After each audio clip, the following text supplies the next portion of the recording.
All right, what is going on, guys? After or during UFC 310, UFC 309, they announced the pay-per-view main card for UFC 310. What the fuck?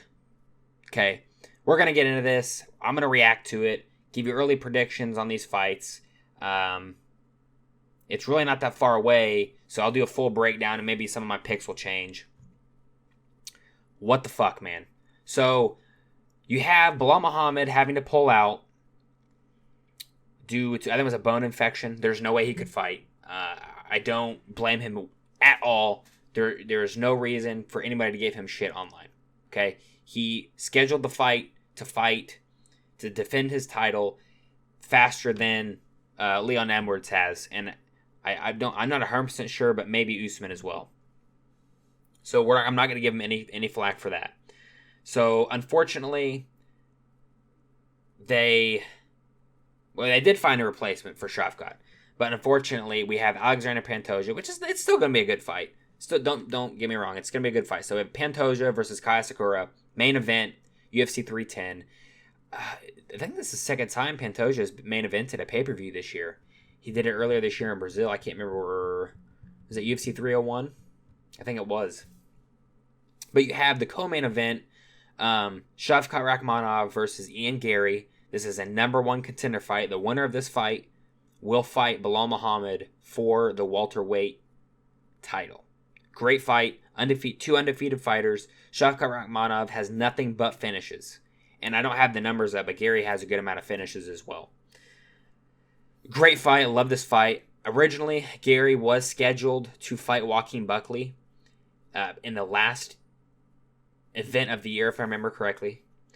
And now Buckley is fighting Colby Covington, which is shocking that Colby's jumping in on short notice to fight in a main event.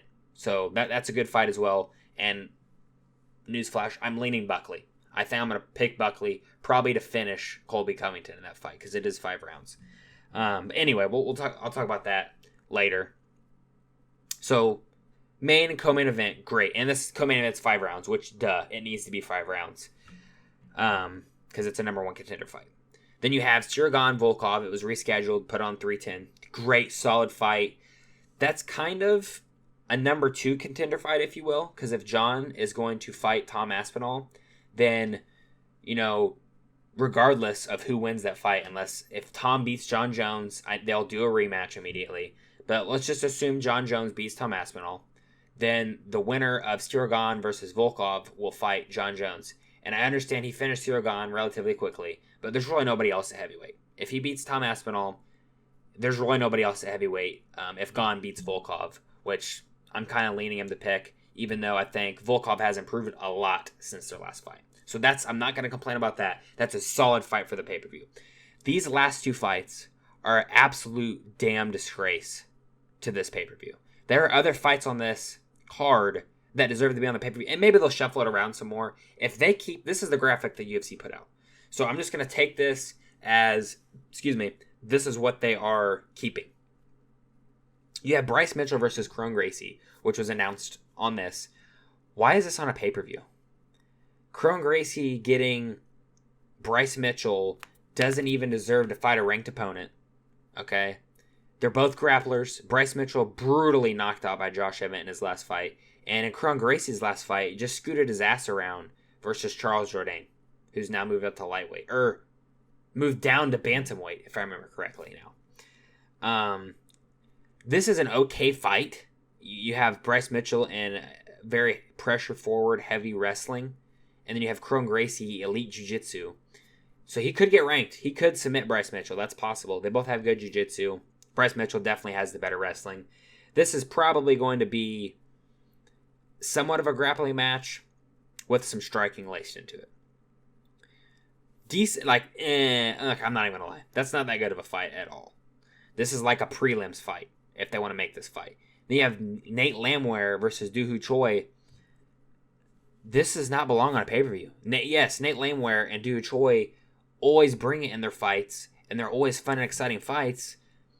But this does not deserve to be on a pay-per-view, especially with some of the other fights I'm going to show you guys here in a minute. that are on this card, which I think would bring more eyes to the pay-per-view. So the last two fights, completely disgraceful that these are on a pay-per-view with the fights I'm about to show you. So let's go over to the UFC's website. They don't have everything completely updated on here. You have Movsar Evloev versus Aljamain Sterling. Why is that? You have a former champion, Aljamain Sterling, moved up to featherweight, got a win over Calvin Kattar in his featherweight debut at UFC 300 versus Movsar Evloev. I believe he's undefeated, right? Yeah, he doesn't have... I don't think he has any finishes. Yeah, 18-0. Little to no finishes, all decision wins. This is a great fight. Why is this not on the pay-per-view? That makes no sense, okay? Yeah, I get it. You know, fans don't really like... They're boring. This needs to be on the pay-per-view. Okay, well, let's just say, oh, they're boring. It's boring. It's grappling. They're not going to do anything exciting. Let's not put them on the pay-per-view, even though it's borderline a number one contender fight, almost. Especially if Movsar wins. He probably deserves the fight for the featherweight title. Just go down. We have Randy Brown versus Brian Battle. Brian Battle is always in exciting fights, okay?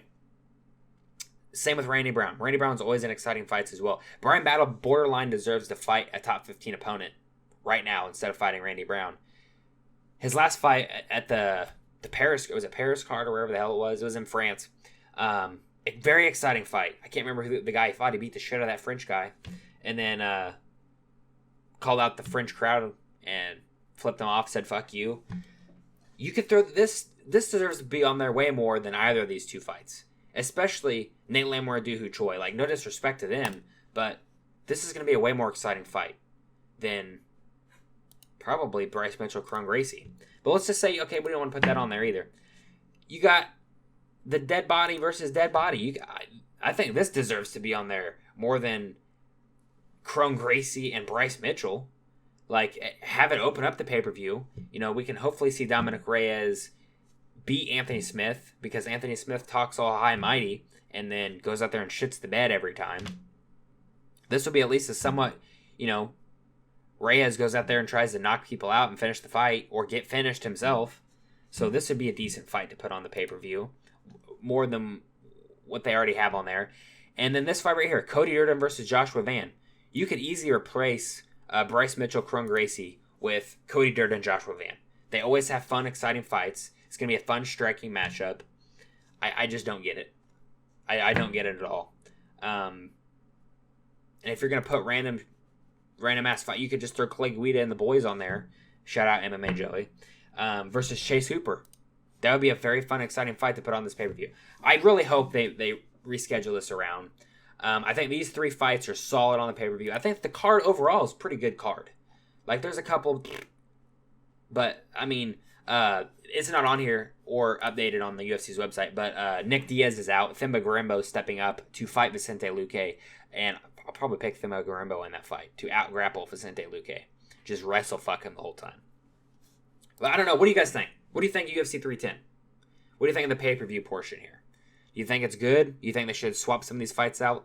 Let me know in the comment section down below. Make sure and subscribe if you are not subscribed already. I'm trying to get 30 subscribers, 1 subscriber away. Drop a like on this video, and I'll see you guys in the next one. Goodbye.